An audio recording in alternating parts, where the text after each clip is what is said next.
এই বিবেচনায় উপস্থাপিত সংস্কার প্রস্তাবটি একটি ধারণাগত কাঠামো, চলমানভাবে মাঠ পর্যায়ে ব্যাপক পর্যালোচনা, অংশীজনের চাহিদা ও বিশেষজ্ঞদের মতামতের সমন্বয়ে যে কোনো সংস্কার প্রস্তাব জনকল্যাণে কার্যকরভাবে ব্যবহারের প্রয়োজনীয়তা অনস্বীকার্য।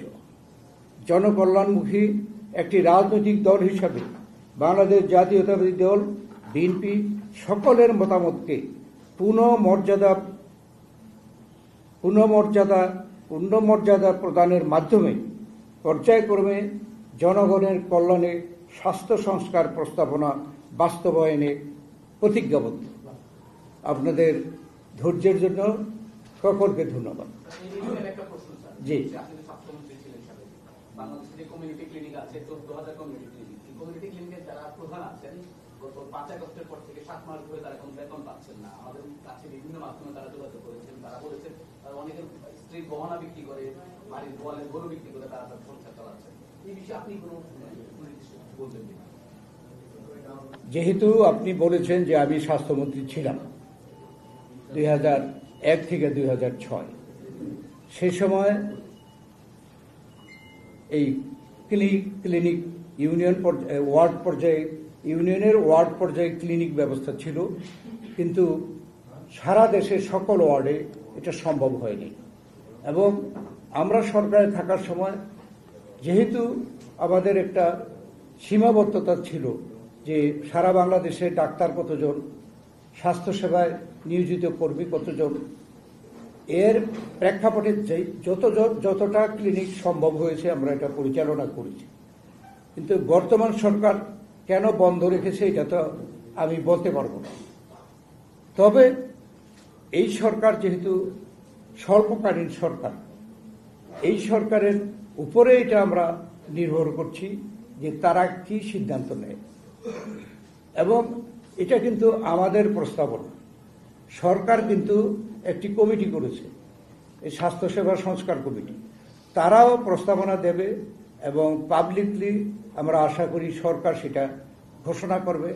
আমাদেরটাও আমরা ঘোষণা করলাম এবং এটাও আমরা আশা করি যে সরকার প্রত্যেকটা সংস্কারের ব্যাপারে এদেশের বিভিন্ন দলের সাথে এবং গোষ্ঠীর সাথে আলাপ আলোচনা করে জনগণ যে সুপারিশগুলো সমর্থন করবে সেই সুপারিশগুলো এই সরকার গ্রহণ করবে এবং জনগণের স্বার্থে তারা নিবেদিত থাকবে। এবং যেগুলো জনগণের স্বার্থে হবে, আমরা দল হিসাবে এটা এর আগেও বলেছি যে জনগণ যদি আমাদেরকে সরকারে পাঠায় আমরা সেই প্রস্তাবগুলো বাস্তবায়নের জন্য আমরা আমাদের প্রচেষ্টা চালাবো।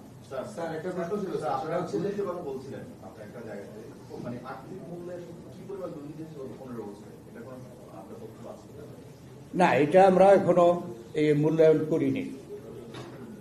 এই মূল্যায়ন করার জন্য সরকার বিভিন্ন কমিটি করেছে। এই মূল্যায়ন করে তারা যখন রিপোর্ট দিবে তখন হয়তো আমরা সেই ব্যাপারে পর্যালোচনা করব, কিন্তু এখন পর্যন্ত আমরা সেটা করিনি, নিজেরা করিনি। সরকার করছে বলে আমরা জানি, কিন্তু এটা প্রকাশ করেনি।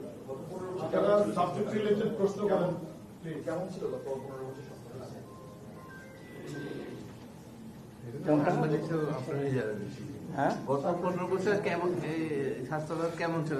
এটা তো সাংবাদিক হিসেবে আপনারাই সবচেয়ে ভালো জানেন। না, আমাদের মূল্যায়ন আমরা কি ক্ষমতায়? এই প্রশ্নটা যদি আমরা ক্ষমতায় থাকতাম অবশ্যই এই প্রশ্নটা জবাব আমাদেরকে দিত।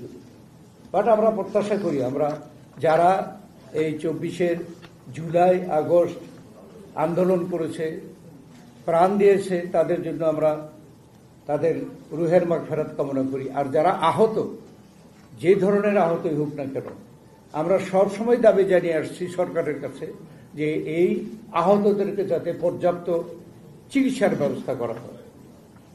আমরা ঠিক আছে, এটা তো সবটার জবাব আমরা দিতে পারবো না, এই সরকারের কাছে চাইলে আমার মনে হয় ভালো। জনস্বাস্থ্য সেবা বর্তমান কোন অবস্থা? বর্তমান অবস্থা মাত্র 6 মাস। স্বাস্থ্য খাতটা এরকম অবস্থা যে এটাকে একটা পরিবর্তন করতে হলে সেই রকমের একটা পরিকল্পনা গ্রহণ করতে হবে এবং দীর্ঘমেয়াদী মধ্যমেয়াদী পরিকল্পনা নিয়ে কিন্তু এই ক্ষেত্রকে অগ্রসর করতে হবে। এখন যে চিকিৎসক এখন নিয়োজিত আছে, ইচ্ছা করলেই তো সরকার কালকে এটা বৃদ্ধি করে ফেলতে পারবে না। এটা বিসিএস এর মাধ্যমে আবার রিক্রুট করতে হবে, নার্স রিক্রুট করতে হবে, স্বাস্থ্য সেবক বিভিন্ন হাসপাতালের কর্মী রিক্রুট করতে হবে। করার পরে আমরা যে প্রাথমিক যে কথাগুলো বলেছি, এই প্রাথমিক বিষয়গুলোকে যদি বাস্তবায়ন করতে হয়, সেই জন্য আমরা জোর দিয়েছি আমাদের প্রথম পর্বের ব্যাপার, যেহেতু এই সরকারের সেখানে করার আছে। আমরা আশা করি যে এই দৃষ্টিকোণ থেকে প্রয়োজনীয়তাকে চিন্তা করে সরকার প্রাথমিক ব্যবস্থা নেবে।